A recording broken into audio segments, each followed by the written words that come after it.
नमस्कार, मैं विपुल सिंह आप सभी का हमारे इस YouTube channel BHU study capital पर एक बार फिर से हार्दिक स्वागत करता हूं। दोस्तों, जैसा कि आप सभी को पता है कि BHU स्टडी कैपिटल ने BHU BA एंट्रेंस एग्जाम की तैयारी लगातार करा रहा है और आपके लिए जो भी वीडियोज आते हैं वो सभी के लिए फ्री आते हैं। आप जा करके जो अभी आज चैनल पर नए हैं वो चैनल को सबसे पहले तो सब्सक्राइब कर लीजिए, बेल आइकन प्रेस कर लीजिए और प्लेलिस्ट में जाकर के जो भी हमारे पुराने वीडियोज़ हैं उन्हें आप देख सकते हैं। आज मैं बात करूंगा करंट अफेयर के कुछ क्विज के रूप में आपसे प्रश्न पूछूंगा। आपको 10 सेकंड का समय दूंगा, आपको उत्तर देने का समय दूंगा, फिर उसका सही उत्तर बताऊंगा। इससे पहले करंट अफेयर का ये 6वां वीडियो है, 5 वीडियोज आपके लिए आ चुके हैं। आप करंट अफेयर जा करके वहाँ से देख सकते हैं। उसके साथ साथ आप करंट अफेयर कहाँ से पढ़ेंगे मैं आपको बता दूँ। सितंबर 2019 के लगभग बाद का, सितंबर 2019 के बाद का पूरा जो करंट अफेयर है, जो भी महत्वपूर्ण करंट अफेयर है उन्हें पढ़ जाइए, क्योंकि वहीं से आपसे करंट अफेयर पूछा जाएगा। उसके पहले के ज़्यादा करंट अफेयर शायद ही पूछा जाए, सितंबर 2019 के बाद के ही प्रश्न आपसे पूछे जाएंगे, क्योंकि वही करंट अफेयर में आएंगे। आज मैं करंट अफेयर का 6 पार्ट लेकर के आया हूँ। इससे पहले बहुत से आपके तैयारी से रिलेटेड वीडियोज आ चुके हैं। आप प्लेलिस्ट में जाकर के देख सकते हैं, बना हुआ है playlist BHU BA common entrance exam. और उसके साथ साथ एक और प्लेलिस्ट बना हुआ है हिंदी साहित्य का इतिहास, जिसमें हिंदी के सभी रचनाकारों और प्रमुख उनके रचनाओं पर चर्चा की गई है। आइए शुरू करते हैं आज के करंट अफेयर का सीरीज। इसमें मैं प्रश्न पूछूंगा और 10 सेकंड का उत्तर दूंगा। आप लोग 10 सेकंड का समय दूंगा और आप लोग उत्तर देने का प्रयास करेंगे। और जितना उत्तर सही होगा वो आप हमारे कमेंट बॉक्स में बताएंगे कि आपने आज कितना उत्तर सही किया, क्योंकि ये प्रश्न इतने आसान नहीं होंगे। क्योंकि करंट अफेयर के जो एक स्तरीय प्रश्न हैं उन्हें मैं आज लेकर के आया हूँ, जो आपसे कठिन से कठिन अगर हो तो पूछा जा सकता है। क्योंकि ये जो प्रश्न हैं करंट अफेयर में, जो कुछ प्रश्न आपसे कुछ ही पूछे जाएंगे, बहुत ज़्यादा प्रश्न नहीं आते हैं, लेकिन उसमें कुछ तो सरल पूछे जाएंगे, लेकिन कुछ क्वेश्चन ऐसे टिपिकल पूछे जाते हैं जो कठिन होते हैं, और वही आपका मेरिट डिसाइड कर दे जाते हैं कि जो उन कठिन प्रश्नों को कर ले जाता है वो मेरिट में ऊपर, और जो नहीं कर लिया वो नीचे। तो यही आपका क्राइटेरिया होता है। और मैं पहले भी आपको वीडियोज़ के माध्यम से बता चुका हूँ कि 2 ही फैक्टर आपके काम करते हैं मेरिट ऊपर नीचे करने में। एक तो आपकी निगेटिव मार्किंग होती है, अगर आप बहुत ज़्यादा निगेटिव मार्किंग कर दिए वहाँ से आपकी मेरिट नीचे हो जाएगी। और जो कठिन प्रश्न होते हैं वहाँ पर जो अगर कर ले गया जो कठिन वाला प्रश्न, वो ऊपर चला जाता है, और जो नहीं कर पाता है वो नीचे आ जाता है। बाकी तो प्रश्न सामान्य रूप से सभी कर ले जाते हैं। पहला प्रश्न आज के लिए आपका है, 11 दिसंबर 2019 को प्रसिद्ध अमेरिकी समाचार पत्रिका टाइम द्वारा किसे वर्ष 2019 में पर्सन ऑफ द ईयर घोषित किया गया। 10 सेकंड का समय। 11 दिसंबर 2019 को प्रसिद्ध अमेरिकी समाचार पत्रिका टाइम द्वारा किसे 2019 में पर्सन ऑफ द ईयर घोषित किया गया। आपका समय हो चुका है, मैं आपको इसका सही उत्तर बताने जा रहा हूँ। इसका सही उत्तर क्या होगा? Greta Thunberg. ग्रेटा थनबर्ग को टाइम पत्रिका में 2019 में पर्सन ऑफ द ईयर घोषित किया गया। 16 दिसंबर 2019 को जारी वैश्विक लैंगिक अंतराल सूचकांक 2020 में भारत किस स्थान पर है?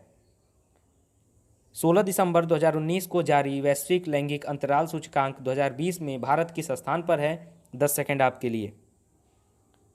16 दिसंबर 2019 को जो रैंकिंग जारी की गई थी विश्व लैंगिक अंतराल सूचकांक 2020 की, उसमें भारत का स्थान कौन सा है? मैं आपको इसका सही उत्तर बताने जा रहा हूँ। सही समय हो चुका है आपका। इसका सही उत्तर होगा 112वें स्थान पर। किन 2 देशों के मध्य नॉर्थ स्ट्रीम 2 गैस पाइपलाइन परियोजना कार्यान्वित की जा रही है? किन 2 देशों के मध्य नॉर्थ स्ट्रीम 2 गैस पाइपलाइन परियोजना कार्यान्वित की जा रही है? 10 सेकंड का समय आपको दे रहा हूं।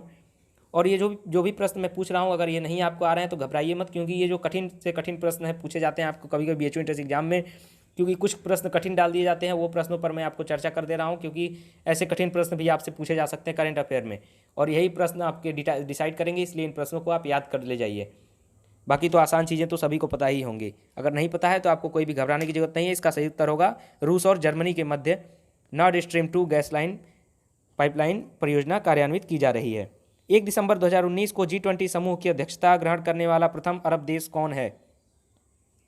1 दिसंबर 2019 को G20 समूह की अध्यक्षता ग्रहण करने वाला प्रथम देश कौन है? प्रथम देश कौन बना? 10 सेकंड आपके लिए।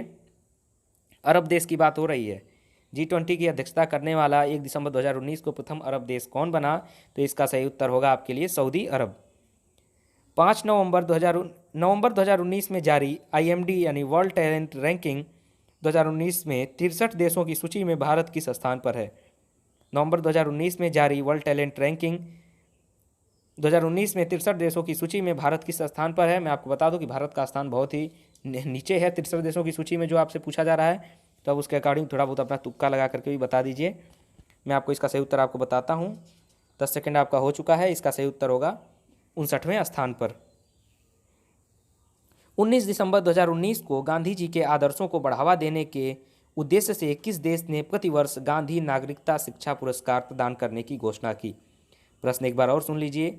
19 दिसंबर 2019 को गांधी जी के आदर्शों को बढ़ावा देने के उद्देश्य से किस देश ने प्रतिवर्ष गांधी नागरिकता शिक्षा पुरस्कार प्रदान करने की घोषणा की? 10 सेकेंड का समय अभी से आपके लिए। वह कौन सा देश है जो 19 दिसंबर 2019 को गांधी नागरिकता शिक्षा पुरस्कार देने का घोषणा किया है हर वर्ष? इसका सही उत्तर बताने जा रहा हूँ। इसका सही उत्तर होगा पुर्तगाल ने। 15 दिसंबर 2019 को बीबीसी द्वारा किसे sports personality of the year 2019 घोषित किया गया? 15 दिसंबर 2019 को बीबीसी द्वारा किसे sports personality of the year 2019 घोषित किया गया? 10 सेकंड आपके लिए। इंग्लैंड का वो प्लेयर है और वो ऑलराउंडर है। सोच लीजिए, आप लोग, हिंट दे चुका हूँ, इससे ज़्यादा हिंट और कुछ दिया नहीं जा सकता। इसका सही उत्तर होगा बेन स्टोक्स को पर्सनालिटी ऑफ द ईयर घोषित किया, sports personality of the year 2019 BBC ने। 12 दिसंबर 2019 को फोर्ब्स द्वारा जारी विश्व की 100 सर्वाधिक शक्तिशाली महिलाओं की 16वीं वार्षिक सूची में भारत की वित्त मंत्री निर्मला सीतारमण को कौन सा स्थान हासिल हुआ? आपके लिए 10 सेकंड का समय। जो फोर्ब्स ने जो सूची जारी की थी 100 सर्वाधिक महिलाओं की 16वीं वार्षिक सूची में भारत के वित्त मंत्री निर्मला सीतारमण को कौन सा स्थान दिया? 10 सेकंड आपके लिए अभी बचे हुए हैं और मैं दे देता हूँ, आप बता सकते हैं। और नहीं याद हो तो मैं जो उत्तर बता रहा हूँ उस आंसर को आप याद करते जाइए और आप मुझे व्हाट्सअप करेंगे तो मैं आपको इसका PDF भी प्रोवाइड करा दूंगा। इसका सही उत्तर होगा 34वां स्थान। 10 दिसंबर 2019 को राष्ट्रीय डोपिंग रोधी एजेंसी का ब्रांड एम्बेसडर किसे नियुक्त किया गया? 10 दिसंबर 2019 को राष्ट्रीय डोपिंग रोधी एजेंसी नाडा का ब्रांड एम्बेसडर किसे नियुक्त किया गया? 10 सेकंड का समय है आपके लिए। उत्तर याद है तो उत्तर दीजिए, नहीं याद है तो घबराने की कोई ज़रूरत नहीं है। जो मैं सही उत्तर बता रहा हूँ उसे याद कर ले जाइए। इसका सही उत्तर अब बताने जा रहा हूँ। इसका सही उत्तर होगा सुनील शेट्टी को। ठीक है, सुनील शेट्टी को राष्ट्रीय डोपिंग रोधी एजेंसी में का ब्रांड एम्बेसडर घोषित किया गया 10 दिसंबर 2019 को। 1 से 10 दिसंबर 2019 के मध्य 13वें दक्षिण एशियाई खेलों का आयोजन कहाँ किया गया? 1 से 10 दिसंबर 2019 के मध्य 13वें दक्षिण एशियाई खेलों का आयोजन कहाँ किया गया? 10 सेकंड का समय है आपके लिए। 1 से 10 दिसंबर 2019 के मध्य 13वें दक्षिण एशियाई खेलों का आयोजन कहाँ किया गया? 3 सेकंड और बचे हुए हैं। इसका सही उत्तर मैं आपको बताने जा रहा हूँ। इसका सही उत्तर होगा नेपाल में। 13 से 14 नवंबर 2019 के मध्य ब्राज़ील की राजधानी ब्राज़ीलिया में संपन्न 11वें ब्रिक्स शिखर सम्मेलन का केंद्रीय विषय क्या था? ध्यान से प्रश्न को सुन लीजिए, टिपिकल प्रश्न है और ये आपसे पूछा जा सकता है। 13 से 14 नवंबर 2019 के मध्य ब्राज़ील की राजधानी ब्राज़ीलिया में संपन्न 11वें ब्रिक्स शिखर सम्मेलन का केंद्रीय विषय क्या था? 10 सेकंड का समय अभी से मैं आपको देता हूँ। 13 14 नवंबर के बीच 2019 के मध्य जो ब्राज़ील में 11वां ब्रिक्स शिखर सम्मेलन हुआ था उसका केंद्रीय विषय क्या था? 5 सेकंड और आपके पास बचे हुए हैं, आप समय ले लीजिए और सही उत्तर दीजिए। नहीं याद है तो मेरा सही उत्तर सुनिए। इसका सही उत्तर होगा एक अभिनव भविष्य के लिए आर्थिक विकास। ब्रिक्स एक अभिनव भविष्य के लिए आर्थिक विकास, यही केंद्रीय विषय था देश में। और आपका जिनका भी उत्तर गलत हो रहा है वो इस बात को ध्यान नहीं देते हैं, वो सिर्फ सही उत्तर बताने में ध्यान देते हैं। मैं देखता हूँ पिछले वीडियोज़ में जो आपका उत्तर गलत हो रहा है उसका सही उत्तर याद करते जाइए, क्योंकि आपके लिए इम्प्रूवमेंट के लिए ये प्रश्न दिए जा रहे हैं। ऐसा नहीं है कि आपको जो प्रश्न याद है उसका सही उत्तर आपने बताया, जो नहीं याद है उसे छोड़ दिया। जो नहीं याद है उसे याद कीजिए। यही इसका ध्येय है, यही इसका मोटो है, ये प्रश्न लाने का, ये क्विज लाने का बार बार। देश में पशुधन को प्रभावित करने वाले किन रोगों के उन्मूलन हेतु 11 सितंबर 2019 को मथुरा में प्रधानमंत्री नरेंद्र मोदी ने राष्ट्रीय पशु रोग नियंत्रण कार्यक्रम का शुभारंभ किया? प्रश्न एक बार फिर से बोल रहा हूँ। देश में पशुधन को प्रभावित करने वाले किन रोगों के उन्मूलन हेतु 11 सितंबर 2019 को मथुरा में प्रधानमंत्री नरेंद्र मोदी ने राष्ट्रीय पशु रोग नियंत्रण कार्यक्रम का शुभारंभ किया? कौन सा वो जो रोग था राष्ट्रीय पशुओं का, उसके लिए जो कार्यक्रम शुभारंभ किया गया, नियंत्रण रोग, पशु रोग नियंत्रण कार्यक्रम।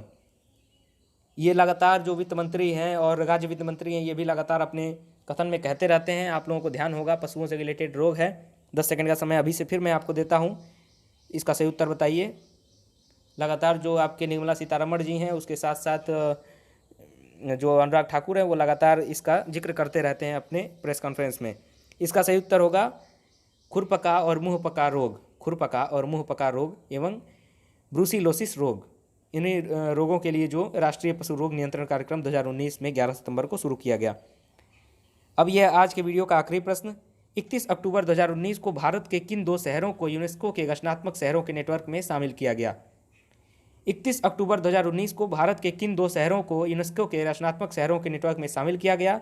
इसका सही उत्तर देने के लिए मैं आपको पूरा समय देता हूं, आप कमेंट बॉक्स में समय दीजिएगा जैसे भी हो, याद करके। मिलते हैं अगले वीडियो में। ये आपके लिए होमवर्क के रूप में छोड़ जा रहा हूँ, कमेंट बॉक्स में इसका सही उत्तर बताइएगा। मिलते हैं अगले वीडियो में, तब तक अपना ख्याल रखिए और तैयारी बेहतर ढंग से होनी चाहिए, क्योंकि आप सभी को BHU एंट्रेंस एग्जाम क्लियर करना है, जो भी हमारे साथ जुड़े हुए हैं, चैनल के साथ जुड़े हुए हैं। और मैं पहले ही कहा था कि BHU स्टडी कैपिटल जो भी सहायता हो सकेगी आपकी करने का प्रयास करेगा।